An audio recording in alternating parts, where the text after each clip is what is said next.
Glória a Deus. Para grande parte de nós aqui, se não todos, que Deus existe, todos sabemos, correto? Aleluia, glória a Deus. Isso fica patente a cada um de nós, Deus existe, ok. O que talvez não fique claro para todos é o seguinte: qual é a vontade de Deus? Quer ver? Quantos sabem que Deus existe? Levanta a mão. Agora, quantos sabem a vontade de Deus? Fica mais difícil, né? Fica mais difícil saber essa pergunta. Eu quero, pela graça do Senhor, ajudar você a entender algumas coisas básicas da vontade de Deus. Talvez sejam coisas fáceis de entender, porém, muitas vezes difíceis de colocar em prática. Quase tudo que é bom é assim, fácil de entender, desafiador na hora de colocar em prática. Mas vamos lá, qual é a vontade de Deus? Começa perguntando para essa pessoa bonita aí do teu lado, qual é a vontade de Deus? Alguns se sentiram sem opções, né? Na hora. Então você pode perguntar para essa pessoa com uma beleza exótica ao seu lado.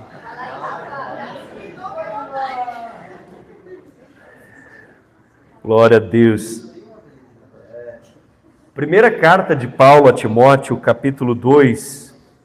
1 Timóteo, capítulo 2, versículos 3 e 4. Hoje nós vamos estar lendo a Nova Almeida atualizada, uma versão da Bíblia muito boa para você ler. 1 Timóteo 2, 3 e 4. Vamos descobrir a vontade de Deus. Vamos mensagens, não deixe para depois. Diz assim, versículo 3.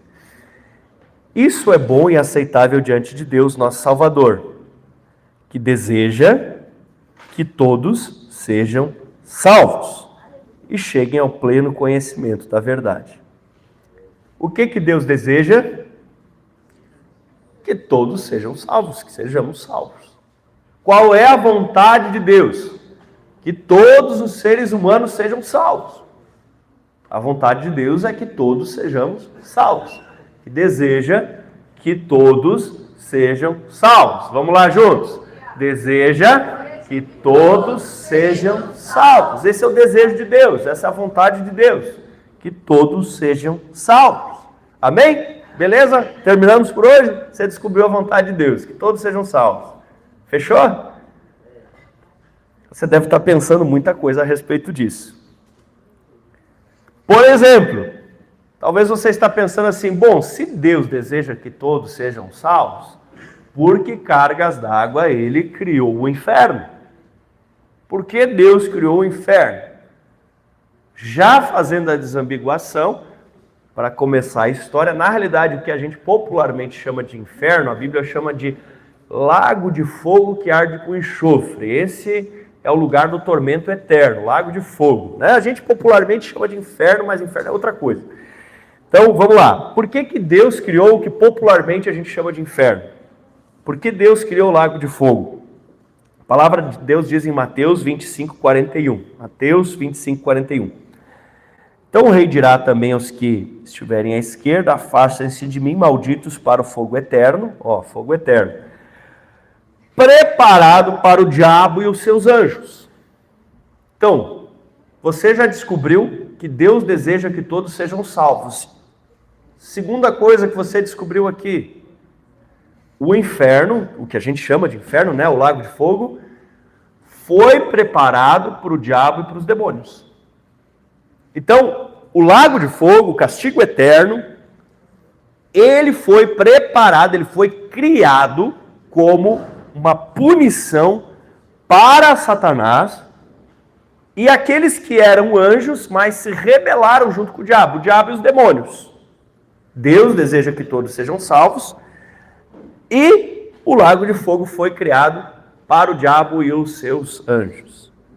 E aí, quem sabe você diga assim, tá, mas espera aí. Deus deseja que todos sejam salvos.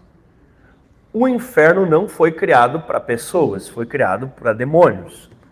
Mas aqui no mesmo texto que mostra que o inferno foi criado para castigar o diabo, fala de pessoas indo para lá. Como assim? Deus deseja que as pessoas sejam salvas. Deus criou esta cadeia infernal para o Satanás. Como que pessoas vão ir para lá, se essa não é a vontade de Deus e se esse lugar não foi preparado para os seres humanos? Ficou complicado, não ficou? Vamos lá. Será que o que faz pessoas irem para o inferno são os pecados? Será que o que faz pessoas caminharem para lá são os pecados dela?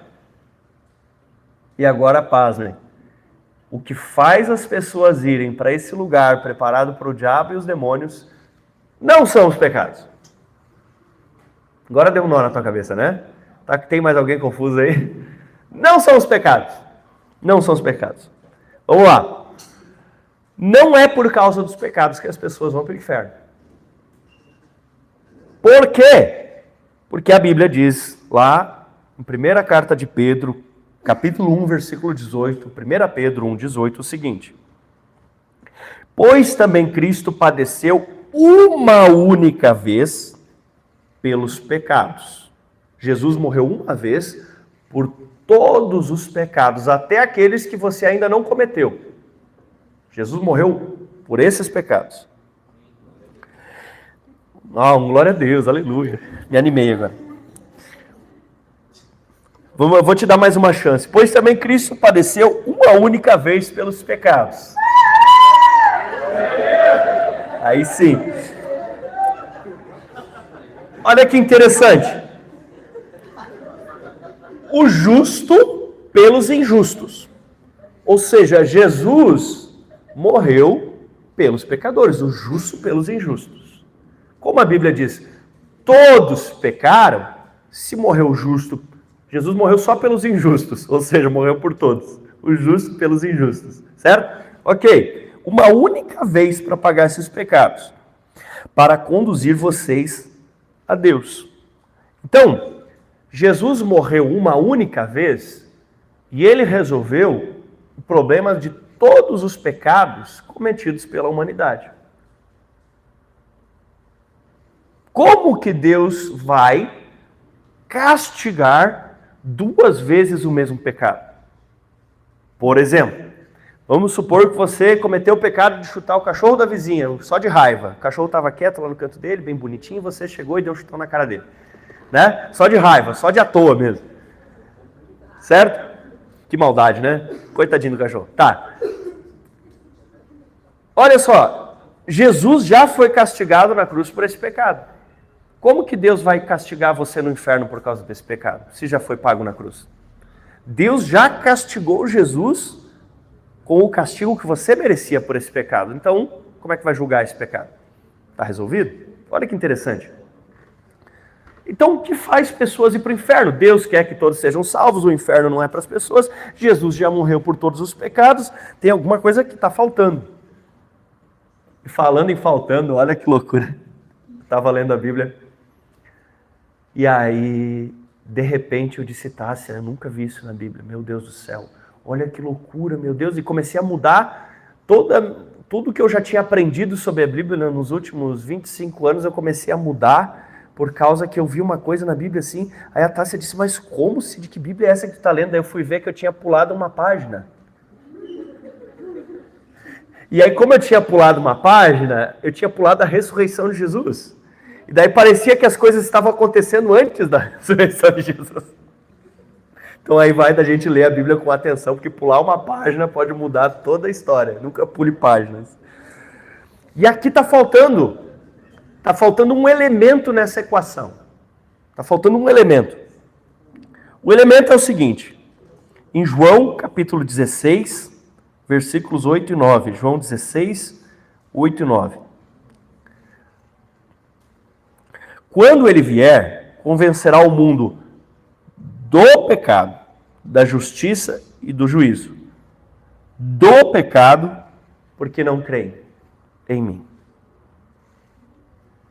O problema é o singular. Antes nós vimos que Jesus morreu por todos os pecados. Plural, pecados, tem um S no final. Dos pecados. plural, certo? E agora aqui está escrito que quando Jesus morresse na cruz, pagando os nossos pecados, ele subiria e aí viria o Espírito Santo. O Espírito Santo teria uma função. Ele nos convenceria do pecado. E aparece duas vezes aqui, ó. Do pecado, no versículo 8 e no versículo 9. Do pecado. E explica, do pecado, porque não crê em mim. Qual é o pecado que faz as pessoas irem para o inferno? Não crer em Jesus.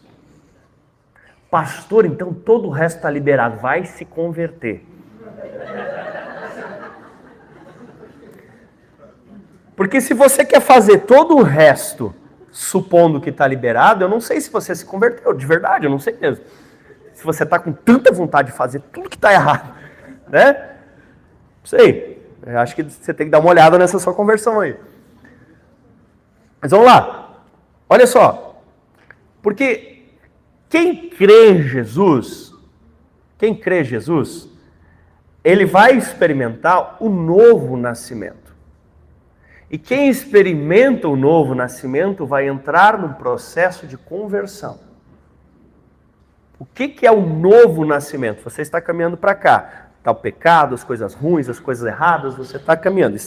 Isso aqui é o pecado, você está andando em pecado, certo? Ok.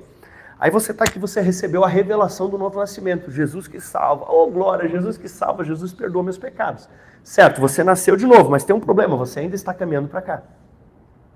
Agora, o que você tem que fazer? Uma conversão. O que é uma conversão? Eu estou indo para cá, eu vou fazer uma conversão com o meu carrinho aqui. Minha vida. Eu fiz uma conversão. E agora que eu estou convertido, eu estou andando para cá. Certo? Então, uma vez que você nasceu de novo, entregou a vida para Jesus, você precisa, agora que teve um novo nascimento, você precisa converter-se dessas más atitudes que você estava tendo e ter uma mudança de vida. Logo, quem nasceu de novo precisa de transformação.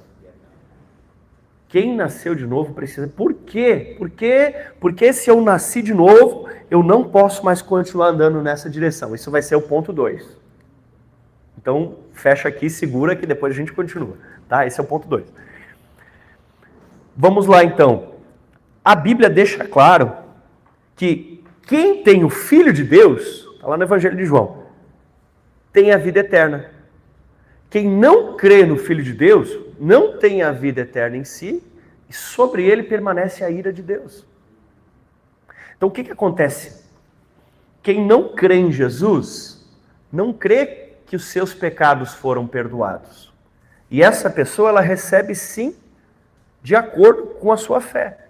Ela não crê que Jesus é o Salvador, ela não crê que Jesus perdoou os seus pecados. Então sim, ela vai receber a punição, a ira de Deus do ser humano desviado sobre a vida dela. Porque ela não crê. Porque ela não crê. Então nós vemos que o desejo de Deus é que todos sejam salvos. Nós vemos que Deus criou o inferno para o diabo e seus anjos. Mas que existe uma possibilidade de seres humanos irem para aquele lugar, que é quando? Que é quando elas não creem. Quando o Senhor Jesus encontra-se com Tomé, ele ainda não tinha sido glorificado, mas já havia morrido na cruz, e ele chega ali diante de Tomé, ainda com seu corpo marcado dos cravos da cruz, e ele chega diante de Tomé, ele passou um tempo, você sabe que entre a sua ressurreição e entre a sua assunção ao céu, ele passou um tempo aqui na terra. E ele chega para Tomé e pede para colocar a mão nas marcas, e ele diz: Tomé, põe aqui a tua mão, não seja incrédulo, mas crente. Ele poderia ter dito tanta outra coisa para Tomé. Tomé, para de espiar as guriazinhas. Tomé, vai cuidar do teu corpo. Tomé, para de roubar os outros. Podia falar um monte de coisa, mas ele diz: não seja incrédulo, mas crente, porque o que poderia derrubar Tomé? A única coisa que poderia derrubar Tomé, a incredulidade. Certo? Então esse é o chamado, essa é a vontade de Deus para nossas vidas. Que você creia, meu irmão. Que você creia no Evangelho. Que você creia na palavra de Deus. E de uma forma muito especial que você creia nas palavras de Jesus Cristo. Nós tivemos aqui sábado passado a GR Base e estávamos ali lendo o livro de João, o Evangelho segundo escreveu João. Como as palavras de Jesus são profundas, como as palavras de Jesus são preciosas, como as palavras de Jesus são capazes de transformar a nossa vida. Você se diz um cristão, mas não sabe o que Cristo falou. A galera, que gosta de um cantor famoso, ela sabe cantar as músicas daquele cantor. Outro tempo atrás teve aquela turnê, daquela banda lá, Rebelde, e daí um monte de gente das antigas, que já estavam uns 15 anos sem cantar as músicas, cantou de novo e lembrava a letra. E você que já é cristão há 10 anos e não sabe a palavra de Cristo. Jesus falou as coisas, você não leu nem o Evangelho ainda. Entende? Então, você é um fã ruinzinho de Jesus, ou Jesus é de fato o teu Deus e você conhece a sua palavra? Porque se Jesus é o teu Deus, você precisa viver pela palavra dele, você precisa conhecer a palavra, isso é ter fé. Se você não está vivendo pela palavra de Cristo, se você, diante dos problemas e das adversidades, você não busca a resposta e a saída na palavra de Cristo, você está manifestando incredulidade na tua vida. Porque quando você tem um problema físico, você tem uma crença de que o médico vai te ajudar, e está certo, o médico pode te ajudar. Quando você tem um problema emocional, você tem uma crença de que um psicólogo pode te ajudar. Mas diante dos desafios da nossa vida, se nós cremos que Jesus é a resposta e pode nos ajudar em todos eles, nós precisamos ir para a Bíblia. Diante da adversidade, diante do desafio, diante de uma busca de resposta, de orientação, qual é o primeiro lugar que nós precisamos ir? O primeiro lugar precisa ser as palavras de Cristo. Então, qual é o grande problema da humanidade e às vezes até dos crentes? É a falta de crer em Cristo. Nós precisamos crer em Jesus e na sua palavra. Amém? Se você nunca leu o Evangelho, essa é a coisa principal que você tem que fazer na sua vida. Outro dia meu filho ganhou aquela biblinha do Gideões, sabe? Que ela tem o Novo Testamento, Salmo e Provérbios. Eu peguei a biblinha e disse para ele, filho, se você souber isso aqui, daí separei a parte do Novo Testamento, segurei, é fininho o Novo Testamento. Disse, filho, se você souber isso aqui, é a coisa principal que você precisa da tua vida. O pai não se importa se você fizer outras coisas diferentes do que o pai te ensina, viver outras coisas, mas se você conseguir colocar isso aqui em prática, é tudo que eu preciso que você faça, filho. É tudo. Daí ele disse assim, pai, mas isso é tão pouco. Eu disse, pois é, filho, é só esse pouco. É só isso que eu preciso que você faça na vida. Só isso, só isso. Você já pegou o Novo Testamento? Se você está com a Bíblia de papel, dá uma olhada, pega aí, só o Novo Testamento. Olha como é fininho, só o Novo Testamento. Se você conseguir colocar isso aí em prática. Ah, pastor, mas ainda é demais. Pega só o livro de João. Pega na sua Bíblia física, quando chegar em casa, se você não está com ela, pega só o livro de João, segura ele. Se você colocar aquilo ali em prática, zerou a vida, ganhou o jogo, está resolvido, está tudo certo. Se você crê em Jesus, viva pelas palavras de Jesus. Amém? Agora, e as pessoas que ainda não conhecem Jesus? Se o desejo de Deus é que todos sejam salvos, mas essas pessoas, como elas vão crer em Jesus se elas não conhecem Jesus? E aí entra Romanos 10,14. Romanos 10,14 diz assim, como, porém, invocarão aquele em quem não creram? E como crerão naquele de quem não ouviram falar? Não ouviram falar. E como ouvirão se não há quem pregue? Olha, mesmo no Brasil, por incrível que pareça, eu já achei gente que não sabia a história de Jesus. Que loucura. Tem pessoas que sabem, do mesmo jeito que elas sabem, sei lá, quem foi Pedro Álvares Cabral. Não é um saber no sentido de que realmente teve uma revelação, né? Não, elas sabem assim, meio que, era um cara legal, era um cara bacana, mas não é isso que salva. O que salva realmente é crer em Jesus. O que salva realmente é saber que Ele é o Senhor, que Ele é o Salvador. Quando Jesus perguntou para os discípulos, né? Quem o povo diz que eu sou? O povo fala, um profeta, o Elias, eu não sei o que. E você? Tu és o Cristo, o Filho do Deus vivo. A maioria das pessoas aí acha que Jesus é um cara legal. Boa parte das pessoas, elas dizem assim, eu tenho fé em Deus, mas quando você pergunta o que é Deus, elas têm um conceito abstrato. Deus é uma energia, Deus é uma força, Deus é um conhecimento. Isso salva? Não. Elas não sabem quem é Jesus. Elas não conhecem que Jesus é alguém com quem nós podemos ter um relacionamento próximo, progressivo, contínuo. Que Jesus é o Senhor, que Jesus é o Salvador. Não conhecem. Elas, sabe, quando você vai falar com alguém sobre Jesus, eles falam, um cara legal. Meu filho perguntou, pai, por que todo mundo que entra em campo na Copa faz assim? Pai, por que todo mundo que entra na Copa faz assim? Digo, filho, eles fazem ali, né, o sinal da cruz, eles acreditam que aquilo de alguma forma vai trazer alguma coisa boa para eles. E boa parte das pessoas fazem nesse sentido. Alguns fazem com devoção, fazem, mas boa parte faz porque acreditam que aquilo tem alguma energia mística para abençoar eles. E você? Quem é Jesus para você? A salvação, ela vem pela fé em Jesus Cristo. Então, qual é a vontade de Deus? A vontade de Deus é que você seja salvo. A vontade de Deus é que você evangelize. A vontade de Deus é que você ganhe vidas para Jesus. A vontade de Deus não é que a gente necessariamente transforme as pessoas em seguidores de regras religiosas, mas em pessoas que sabem que Jesus Cristo vive. Pessoas que têm um relacionamento com Jesus. Amém? Agora vamos voltar. Lembra que nós estávamos caminhando aqui e eu falei que nós ia falar no ponto 2? Vamos lá, ponto 2. A vontade de Deus é que os salvos não se percam. Primeira vontade é que todos sejam salvos. Segundo, que os salvos não se percam. Como assim? Faz muito sentido.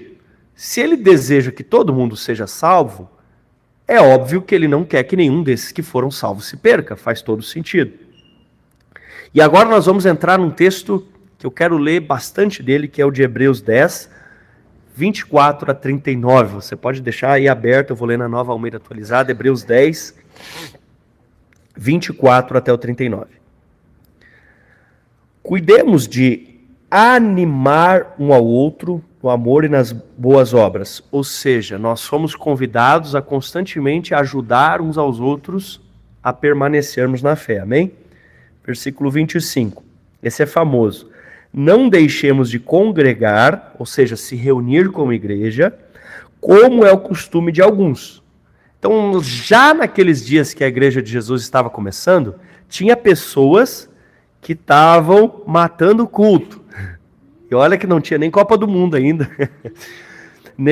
Tinha gente matando culto, eles já tinham a igreja nas casas, que a gente chama de célula, então tinha gente matando culto, tinha gente matando célula, e o apóstolo, ou o escritor de Hebreus, enfim, ele vai dizer o seguinte, gente, nós temos que ajudar uns aos outros, nós temos que animar uns aos outros, ele não fica falando para pegar no pé, né? Eles animar, então, né, entenda, não é ser chato, é ser incentivador, animar uns aos outros para que a pessoa não pare, então, vamos incentivar. Notou falta de alguém no culto, notou falta de alguém na cena. Nós somos aqueles que incentivam uns aos outros. Amém? Costume de alguns. Pelo contrário, façamos admoestações, ainda mais agora que vem que o dia se aproxima. Porque se continuarmos a pecar de propósito depois de termos recebido o conhecimento da verdade. Vou ler de novo. 26.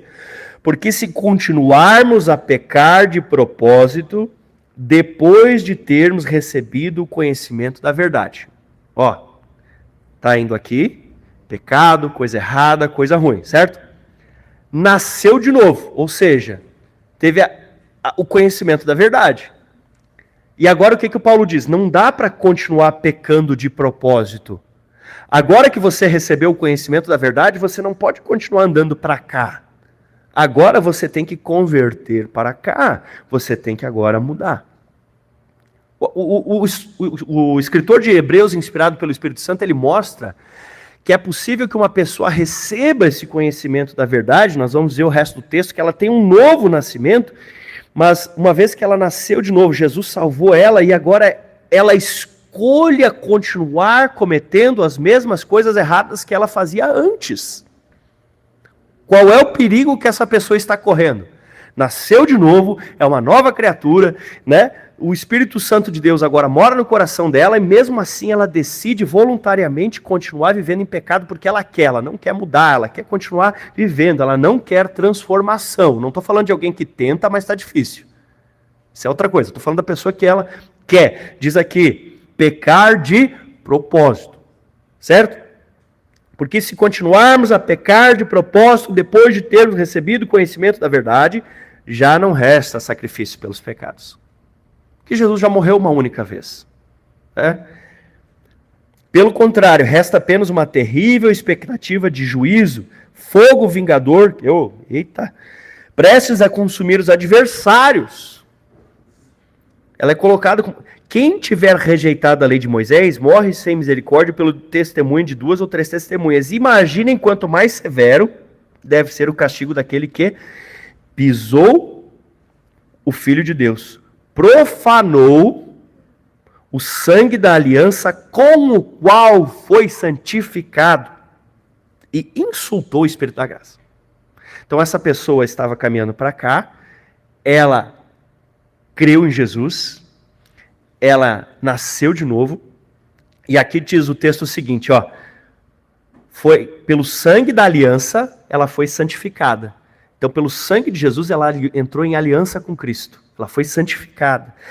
E ela, por isso, por ter nascido de novo, o Espírito Santo passou a morar nela. Mas essa pessoa, então, ela profanou esse sangue da aliança e ela insultou esse Espírito que veio morar nela. E ela decidiu ir para cá. O que resta para essa pessoa? Essa pessoa corre o risco de pecar contra o Espírito Santo. Porque se é verdade que nós precisamos, como diz a palavra, se com a tua boca confessar que Jesus é o Senhor, e em teu coração creres que Deus o ressuscitou dentre os mortos, será salvo. Mas quem primeiro cutuca a gente é o Espírito Santo. Você confessa que Jesus é o Salvador, mas quem te dá o primeiro cutucãozinho é o Espírito Santo. Agora, como é que a pessoa vai se arrepender se o Espírito Santo não vai mais agir na vida dela? Ela já não consegue mais se arrepender. Então só resta para ela o quê? Juízo, castigo e fogo do inferno. Não tem mais o que fazer. Ela rejeitou o sangue da aliança com o qual ela foi santificada. Ela insultou o Espírito Santo que passou a morar dentro do coração dela. Pastor, e agora como é que eu vou saber se eu já pequei contra o Espírito Santo? Como é que eu vou saber se eu já estou condenado? Fácil. Se você ainda consegue se arrepender, o Espírito Santo está agindo no teu coração de alguma forma. Porque a dureza do coração humano é tão grande que sem esse cutucão do Espírito Santo aí, a gente não consegue ter esse arrependimento, essa mudança, essa transformação, sabe?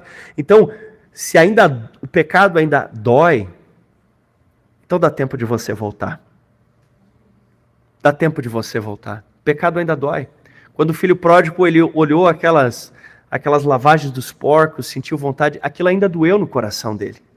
Ainda deu tempo dele voltar. Mas existe um nível de apostasia onde não dói mais para a pessoa, onde a pessoa enfia a cabeça na lavagem do porco e come, não está nem aí, e nem lembra mais do pai. Aí não tem volta.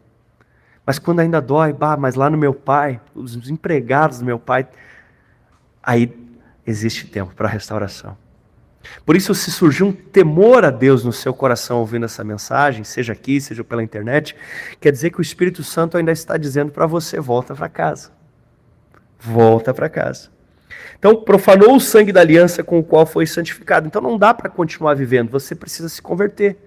Arrependei-vos e crede no Evangelho, você precisa se arrepender. Você precisa agora uma mudança de vida, você precisa uma transformação de vida. Você precisa mudar a rota para a qual você está indo, amém? Alguns converteram e estavam indo para cá, agora estão indo para cá. Alguns converteram e estavam indo para cá, agora estão indo para cá. Alguns converteram e estavam agora indo para cá. E alguns converteram e agora estão indo para cá. Deu uma volta completa. Aqui está tá indo uma mudança de rumo, estava indo naquela direção, está indo nessa direção, e às vezes dá uma saidinha para cá e volta, dá uma saidinha para volta, mas de alguma forma está indo para lá. Amém? É isso que nós precisamos fazer. Continuando, versículo 30. Pois conhecemos aquele que disse, a mim pertence a vingança, eu retribuirei, o Senhor julgará o seu povo. Horrível coisa é cair na mão do Deus vivo. E ele continua falando com o pessoal, lembrem-se dos dias passados, quando vocês foram iluminados, ou seja, quando foram salvos, vocês tentaram grande luta e sofrimento. Então, nunca foi dito que era fácil, nunca foi dito. Em certos momentos vocês foram transformados em espetáculo, tanto para serem insultados como para serem maltratados. Não está falando de ser insultado, maltratado e sofrer porque você fez uma coisa errada. Você cortou a frente do cara, ele pechou em você e ele está brabo contigo e quer que você pague o conserto. Ah, estão me perseguindo por causa de Cristo. Não, porque você foi barbeiro, né? E digo isso por experiência própria, porque eu também já tive problemas de trânsito. Mas não é por você ser um cristão, é porque você fez uma coisa errada que ele está bravo contigo. Aqui está falando de ser perseguido por ser um cristão, por fazer coisas que agradam a Cristo. Eu já passei por isso, eu acredito que muitos de vocês já passaram por isso. Seja daquela perseguição mais escondida, do tipo que ficam, lá o crentinho, não, é que aquele ali é dos holy, aquele ali é das coisas de Deus, e fico, né, fico dando, né, até aquela mais velada, dizendo assim, não, aquilo lá é um mentiroso, não, aquilo lá é um ladrão, não, aquilo lá não presta, por você ser um cristão, tem gente que faz isso. Então fala, em outros vocês se tornaram participantes daqueles que foram tratados assim, porque vocês não apenas se compadeceram dos encarcerados. Ontem teve a brincadeira ali na festinha, né, da cadeia, daí nós estávamos conversando, né, Roberto?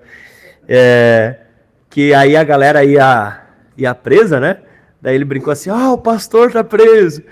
Mas quase todos os cristãos, boa parte dos cristãos nessa época que o texto foi escrito, iam presos. Iam presos não por fazer coisa errada, iam presos por crer em Jesus, por declarar que Jesus é o Salvador. Mas também aceitaram com alegria a expoliação dos bens. Então hoje em dia a coisa é mais igual, né? O governo rouba de todo mundo, mas naquela época roubava dos crentes.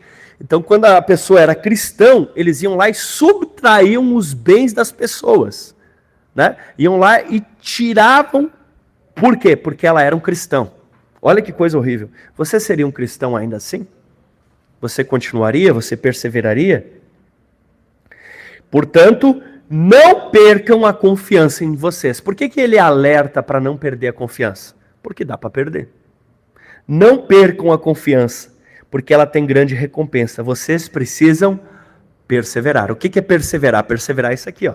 Você está indo para cá agora, você mudou de rota, estava indo para lá, agora você está indo para cá, mas o vento está contra, mas você não desiste.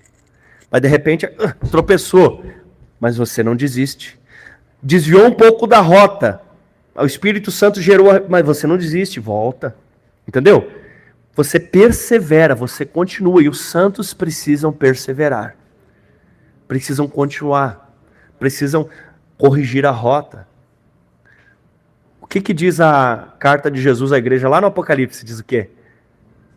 Lembra-te de onde caíste. Retorna ao primeiro amor. A igreja estava ainda aqui, caiu, e quando ela levantou, já levantou andando para cá. Isso já me aconteceu numa estrada. Eu estava dirigindo, parei, e quando eu voltei a dirigir, eu comecei a dirigir na direção contrária. Né? E daí eu disse, não, mas tem alguma coisa errada. E daqui a pouco eu não sabia mais se eu estava indo para frente ou para trás. Até que eu descobri que o caminho de volta. Né? Então, Jesus diz, lembra de onde você caiu e começa a caminhar de novo na direção certa. Para que, havendo feito a vontade de Deus, alcancem a promessa. Então, nós temos uma promessa, a Nova Jerusalém, a eternidade, a gente chama, né, de céu, está lá com o Senhor, etc, etc. Então não basta apenas viver uma vida aqui transformada e, com o passar do tempo, não perseverar, voltar atrás e perder tudo isso. Nós precisamos perseverar para quê? Para alcançar essa promessa. Para ir até o fim, porque a promessa é para quem? Aquele que perseverar até o fim. Perseverar até o fim. 37, porque dentro de pouco tempo aquele que vem virá, está falando da volta de Jesus e não voltará. Mas o meu justo viverá pela fé. E se retroceder, quer dizer, o justo pode retroceder. Não retroceda. Permaneça. A minha alma não se agradará dele. Nós, porém, não somos dos que retrocedem para a perdição. Amém? Amém? Amém? Nós não somos dos que retrocedem para a perdição. Nós somos os da fé para a preservação da alma. Aleluia!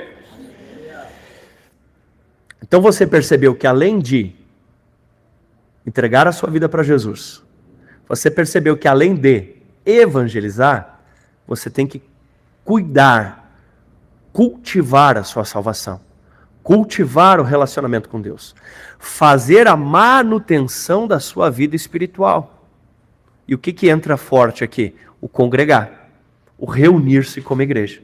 Seja na célula, seja no discipulado, seja no culto, na GR Sênior, na GR Teens, na GR Kids, na GR, seja onde for, o congregar faz parte da manutenção da sua fé e a sua fé precisa de manutenção para que você continue em frente. Porque, infelizmente, nesse mundo corrompido pelo pecado, a lei que funciona é da entropia. E o que ela diz? É uma lei da termodinâmica, que tudo vai de um estado mais organizado para um estado menos organizado. Ou seja, as coisas estão degradando. Você tem lá um carro e você tem que ficar trocando o óleo dele, porque o óleo degrada. E a fé, ela precisa de manutenção. A fé precisa do congregar.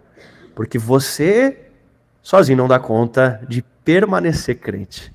Você sozinho até dá conta de entregar o coração para Jesus, mas permanecer uma vida inteira diante das adversidades, dos desafios, o estar com irmãos, o manifestar do corpo de Cristo, você precisa de sair.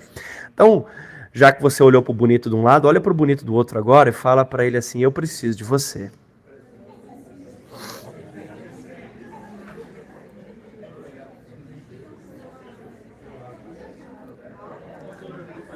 Então a vontade de Deus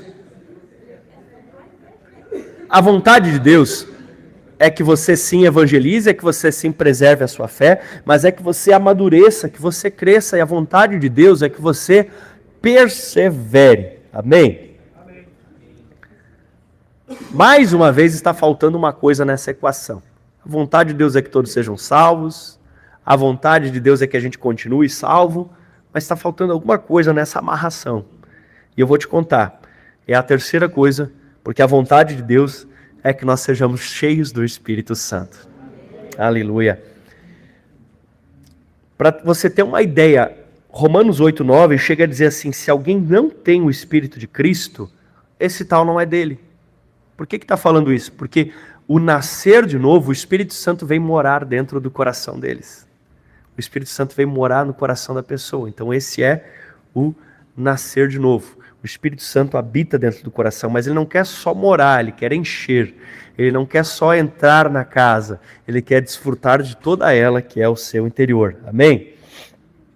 Em Efésios capítulo 1, versículos 13 e 14, diz assim: nele também, vocês, depois que ouviram a palavra da verdade, o evangelho da salvação, tendo nele crido, receberam o selo do Espírito Santo da promessa.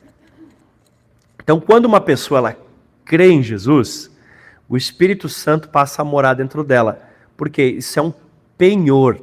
Olha só que interessante. Se você tem, por exemplo, uma joia de família, não estou dando ideia, tá, gente? Eu só estou exemplificando, não vai fazer isso. Você tem lá uma joia de família e você está precisando de uma grana. Você pode chegar em uma instituição financeira e deixar aquela joia de família, de ouro, né, como um penhor, e aí eles te emprestam dinheiro. Às vezes a taxa de juros até baixa um pouco. Por quê? Porque eles sabem que, se você não pagar o empréstimo, eles vão ficar com o ouro para eles. Então não tem como perder, não tem como dar errado. Porque o máximo que pode acontecer, eles vão, pagou, era 50 parcelas, você pagou 3 e não pagou mais. Eles vão ficar com o dinheiro das 3 parcelas, mais o ouro que você deixou no cofre. Então não tem perda, não tem como dar errado. É um penhor. E o que Jesus fez? Ele disse assim: eu vou, mas eu vou deixar aqui o Espírito Santo. O Espírito Santo vai ficar morando no coração de vocês. Isso é uma garantia, é um selo de que eu vou voltar para buscar. Eu vou voltar para buscar, Filipe. Fica tranquila, né? Dona Araci, Jesus vai voltar para te buscar. Ele deixou Ele deixou o penhor guardado dentro de você, ele tem que te buscar. Amém. Olha que coisa interessante. E aí Jesus, ele vai então buscar a igreja, né? E o Espírito Santo sobe com ela para as bodas do Cordeiro. A partir daquele momento, Deus vai lidar de novo com os judeus, vai tratar com eles, né? Para que eles possam realmente conhecer a Jesus Cristo como o Messias prometido. Mas a igreja, ela vai ser então arrebatada. Olha que coisa maravilhosa. O Espírito Santo habita em nós. Efésios 1, 13 e 14. O Espírito Santo é o penhor da nossa herança, até o resgate da sua propriedade. Aleluia.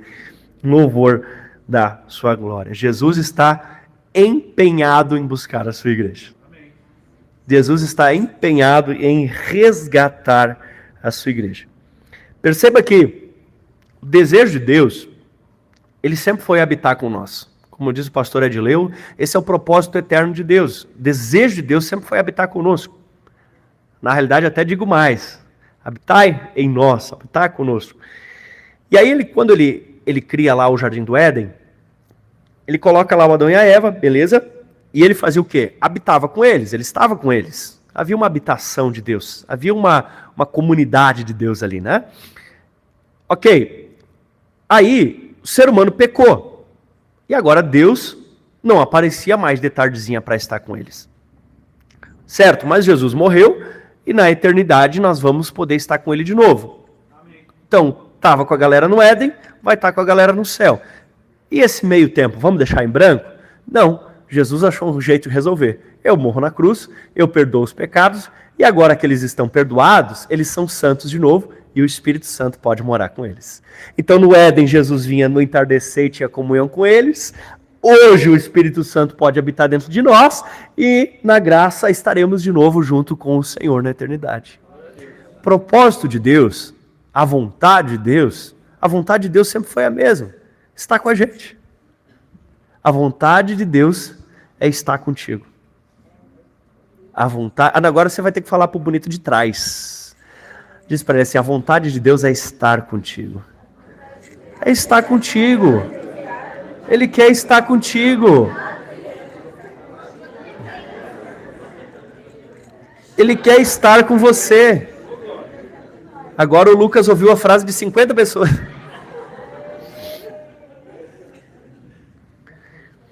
Aí talvez alguns se perguntem assim, tá, mas espera aí.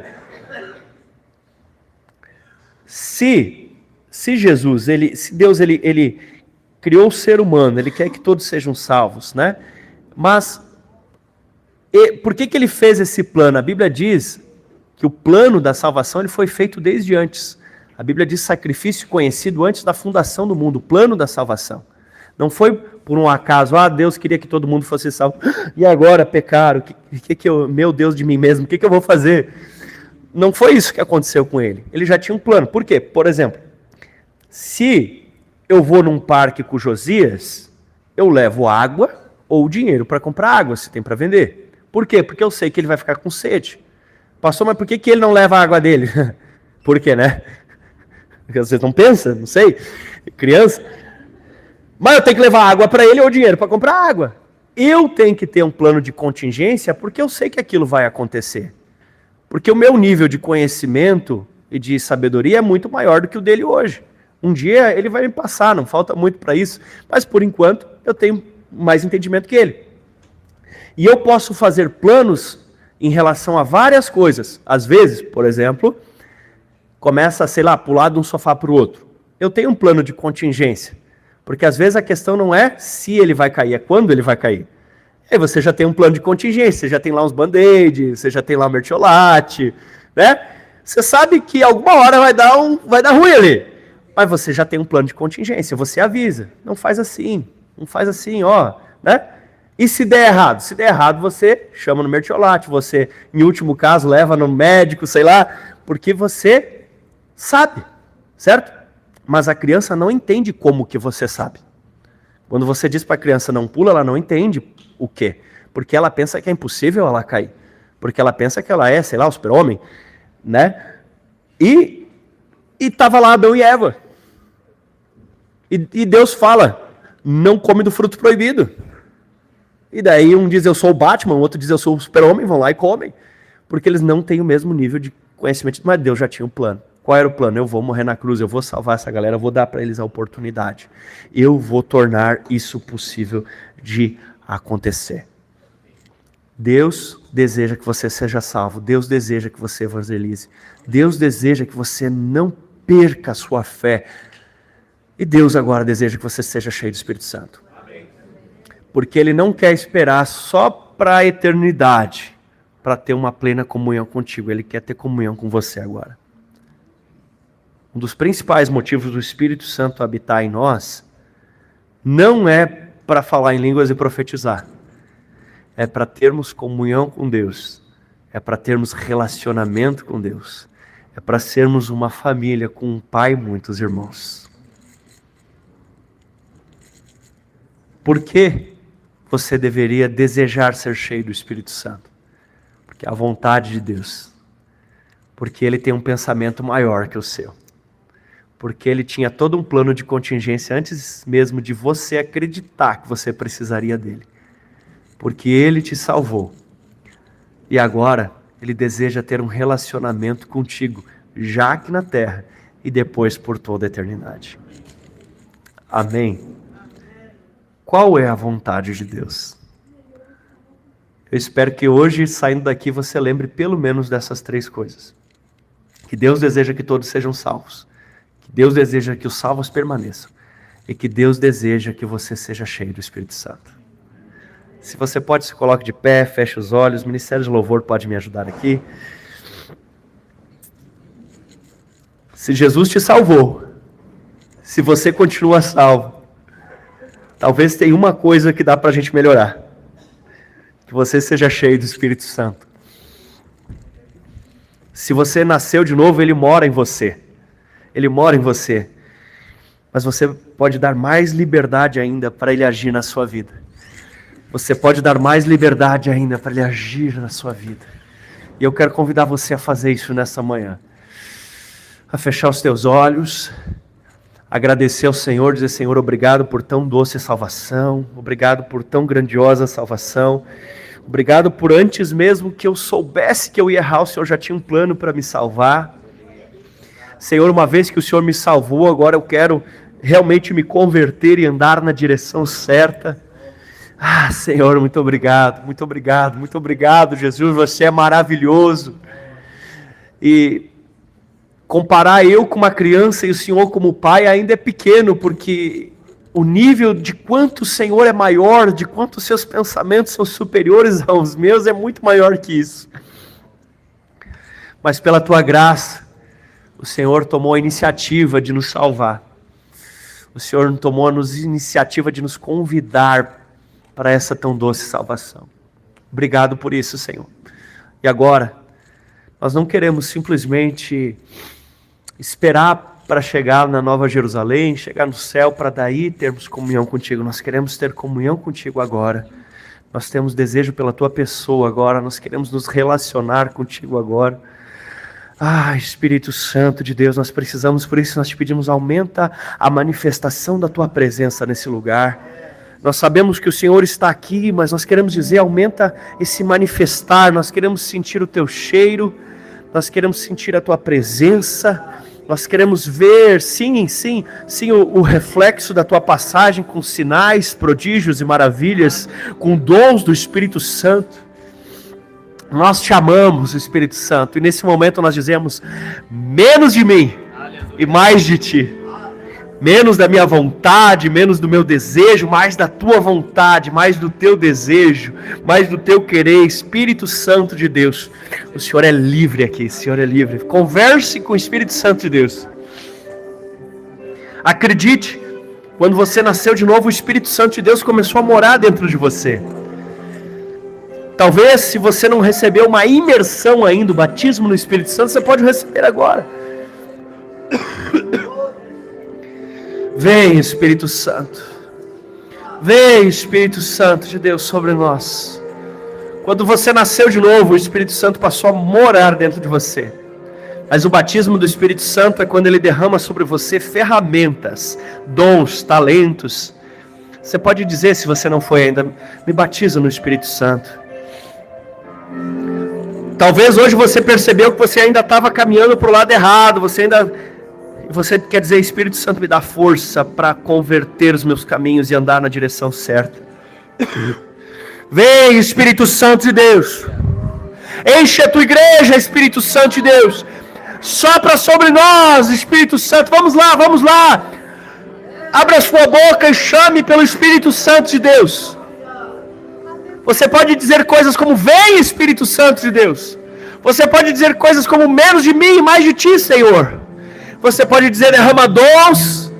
Você pode fechar os olhos para não se distrair. Você pode permanecer em pé para não ficar sonolento. Busque o Espírito Santo. Chame por Ele. Abra a sua boca. Chame, chame mais, mais. Se você quiser, você pode levantar as suas mãos como um sinal de vulnerabilidade diante dEle. Oh, Espírito Santo. Oh, Espírito Santo, mais de Ti. Desejamos a Tua presença. Nós queremos o Senhor.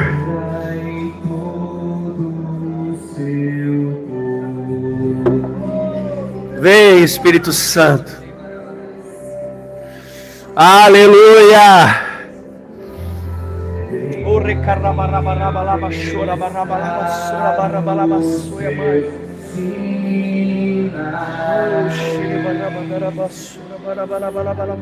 Se você já ora em línguas, pode fazer isso. Seja renovado no Espírito Santo.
Aquece os nossos corações, Espírito Santo. Aquece os nossos corações.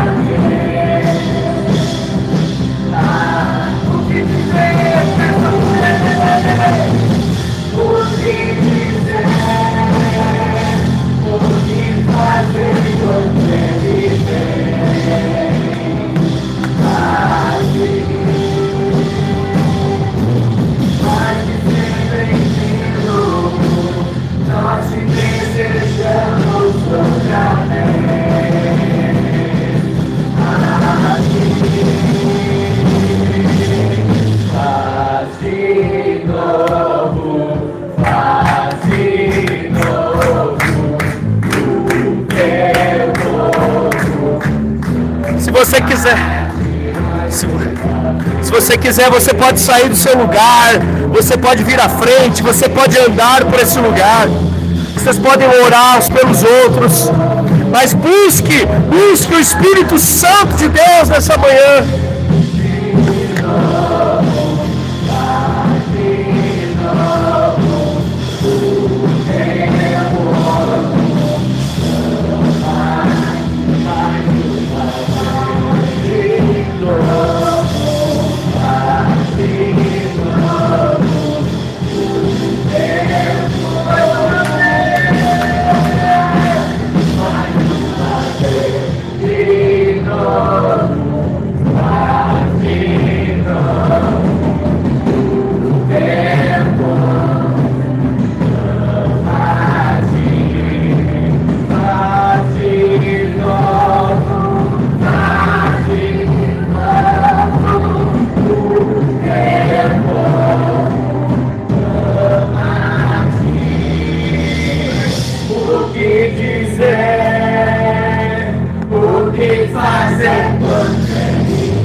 Talvez o diabo tentou te enganar.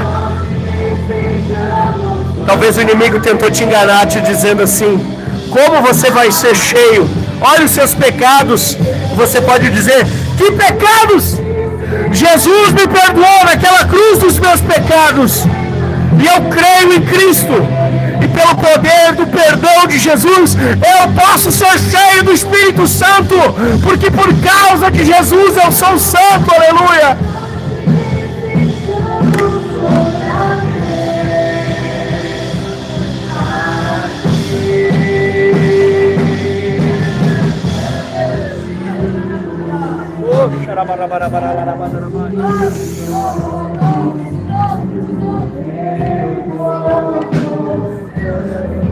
Toda acusação do diabo cai por terra em nome de Jesus. Toda mentira do diabo cai em nome de Jesus. Se confessar os vossos pecados, Ele é fiel e justo para perdoar o pecado e purificar de toda injustiça. Você foi perdoado. Seja cheio do Espírito Santo agora. Você foi perdoado. Seja cheio do Espírito Santo. Receba o Espírito Santo. Sim, você pode ser cheio de novo. Você pode ser cheio novamente. Você pode manifestar os dons do Espírito novamente. Dê liberdade ao Espírito Santo. Não prenda essa fé. Diga: eu creio em Jesus. E porque eu creio em Jesus, vem sobre mim, Espírito Santo.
Dons do Espírito Santo, renovo do Senhor.